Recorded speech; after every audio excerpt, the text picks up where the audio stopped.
Hey everybody, this is Kyle with LowellArts, and welcome to the next edition of the LowellArts Featured Artist Series for July 2021. Thanks to Chimera Designs for helping us out once again, and this is an important month. This is my friend, a friend of LowellArts. We are thrilled to have Nicholas James Thomasma and Alex Austin of Nicholas James and the Bandwagon. Welcome, guys. Hey, thanks for having us here. It's good to be here, huh? Yeah, I always have a good time in Lowell. Yeah? Mm-hmm. Well, I have a little lead into that because I told you that you were nominated. We were talking about something. Disclaimer, Nick and I are friends outside of this interview. And That's what he thinks. I had told him that you were nominated and being considered for this, and you said to me, and I quote, "LowellArts is a superb organization. They have been kind and generous to me over the years, so that would be cool, ... But I'm not based in Lowell, so I don't expect it." Which brings me to, as the Founders Open Mic host, which all of us in West Michigan claim as our own, and Earthworks artist, so obviously you have close ties to Northern Michigan and the surrounding area and throughout West Michigan, a VW bus owner and enthusiast, which you take all over the planet, and a Harbor Beach, Thumblandia, Huron County has a little bit of a claim to you. Where the hell are you based? I was born and raised in Grand Rapids, Michigan, and I still live there on the west side. Okay. Do you feel like that informs your music and your writing? Yes and no. I mean, Michigan is certainly a very heavy influence for me. In fact, if you look in the liner notes to my first few albums, I thank Michigan in the, like I want to thank my mom and my dad and my brother and Michigan and, but the west side of Grand Rapids, maybe not so much specifically. Sure. So through Founders and everywhere else, I had a lot of opportunities to kind of plug into the community. Is that something that's important to you with your music as far as giving back, bringing people together? You seem like you have a very cohesive, communal theme in your music. That's what it's all about, right? Yeah. I mean, it's all about community. And, live music specifically, that's what we do, is we bring people together for experiences. And so, yeah, in the last year, without gigs, without open mics, without songwriter shows, it's been devastating. Not just the lack of music in my life, but the lack of community. So it is great to be back out and doing things again. Yeah. Well, I mean, of all the artists that I've seen and that I follow personally that have had to adapt to this pandemic, I think you being one of the busiest artists anyway, you've had to kind of fill that void with, be it the Mixtape Tuesdays, with your Beans in Business. Can you kind of speak to where you were going with that, what the voids you were trying to fill? Obviously there was a financial implications, but... Well, I mean, yes and no. The Mixtape Tuesdays is really just a way to keep myself occupied. It's just something to do on Tuesdays. I just thought, I'm just gonna make playlists and then I'll listen to my playlists. And then I made this little video, just little clips of me singing along with these songs. And all these people were like, that's so cool. So I started doing it every week. And then the Beans in Business show is just out of a lack of communication with other artists. I hosted open mic for 15 years, and so I would meet new artists all the time. And it was very common that people would say things like, "Can we go out for coffee? And I just want to pick your brain," or "Can you tell me more about booking?" And I'm like, "Yeah, bring your laptop and I'll show you all my spreadsheets," And missing out on those types of community engagements, I was just sitting at home pretty much all day, every day, I have to do something. And so I started doing the playlist on Tuesday and the mixtape, the Beans in Business on Thursday. And out of that, people started reaching out to me like, "Hey, I heard you talking about booking. Can you help me out with booking?" Or, I saw that you were talking about merchandise. Where should I order my t-shirts from? And just having those conversations is worth the work that I put into those features. I always joke with Nick that he's the only one that doesn't know hippies are supposed to be lazy. Yeah, nobody told me that. Yeah, nobody told you that. One of the hardest working guys in certainly West Michigan, I would argue, that making music today. So, Alex, how did you come to hop on the bandwagon? Well, I hopped on about 4 years ago, give or take. I actually met up with Nick first.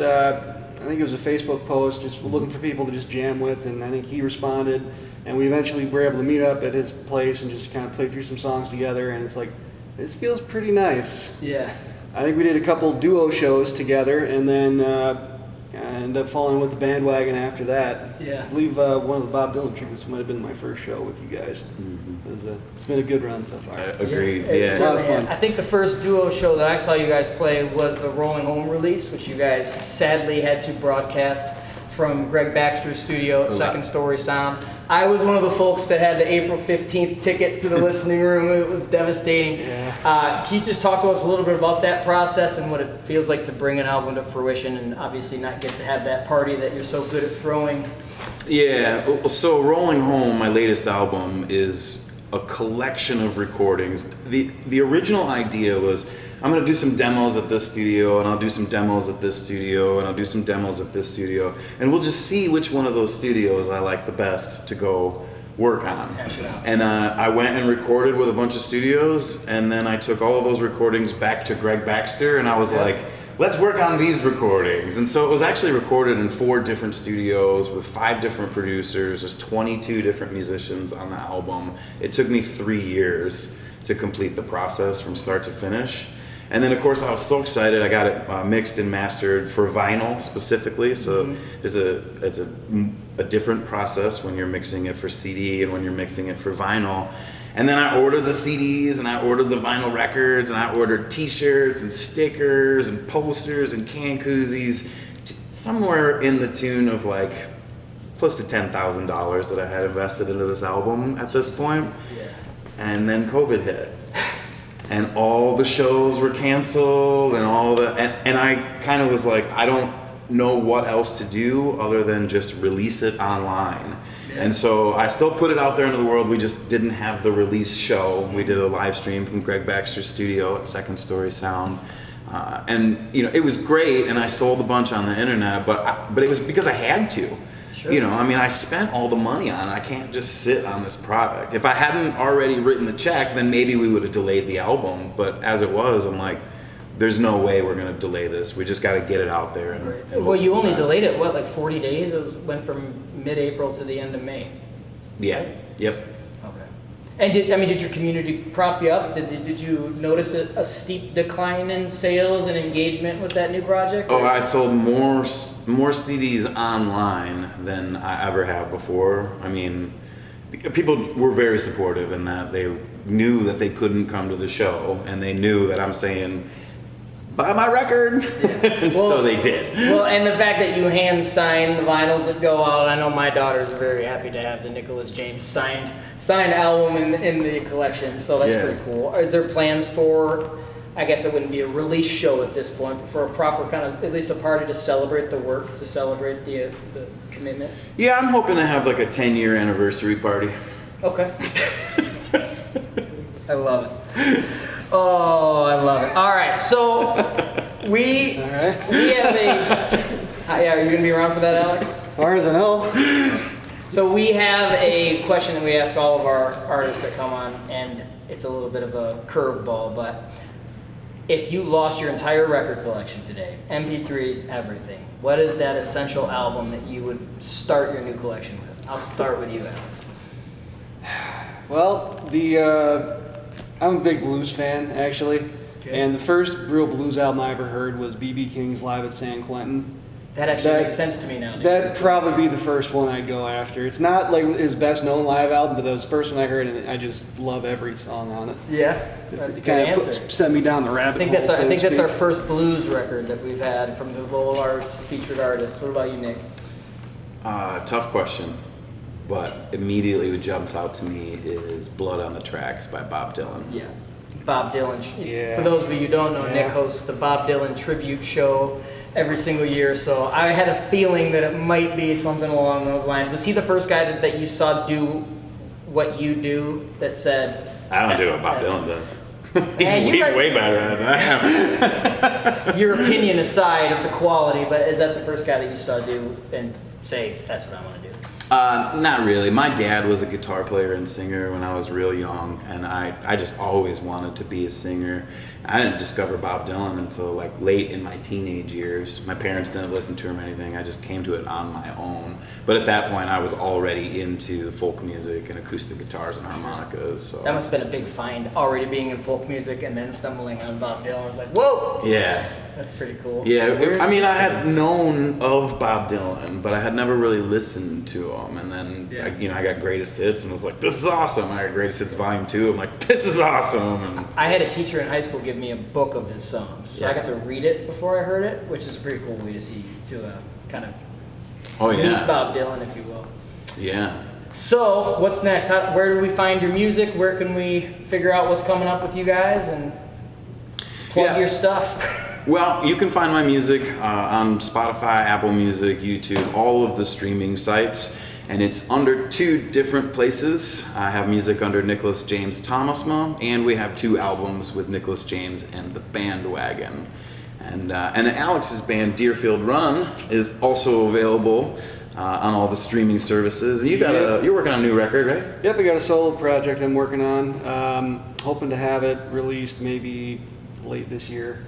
Just kind of chipping away at it. We'll find that at Deerfield Run, or that'll be a solo like Alex Austin or whatever name I come up with. All right, so we'll have to check back to see where to find Alex's music, but you could find Nick's by just Googling Nicholas James Thomasma, Nicholas James and the Bandwagon. It's awesome to have you guys here, both of you. Thank you for taking the time. You're gonna take us out with a song? Yeah. What's it called? This one's called Bus Life. Shocker. All right, thanks everybody. We'll see you next month.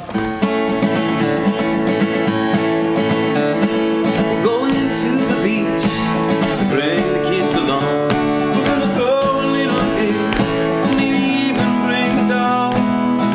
We'll watch the sunset till it drops into the fall, and then we'll build a fire and sing a bunch of songs. Hop on the bus, hop on the bus, hop on the bandwagon. Come along with us, we'll take the van again. Hop on the bus. Life is better wherever I may roam. I'll always be home. Bus life is better, so come and find your tribe. Look for those 2 little letters on the front and on the side. Bus life is better, and everybody knows that the party never ends, forever goes the road. Hop on the bus, hop on the bus, hop on the bus.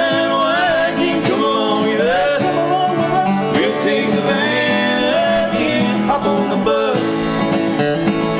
Bus life is better wherever I may roam. I'll always be home. Hop on the bus.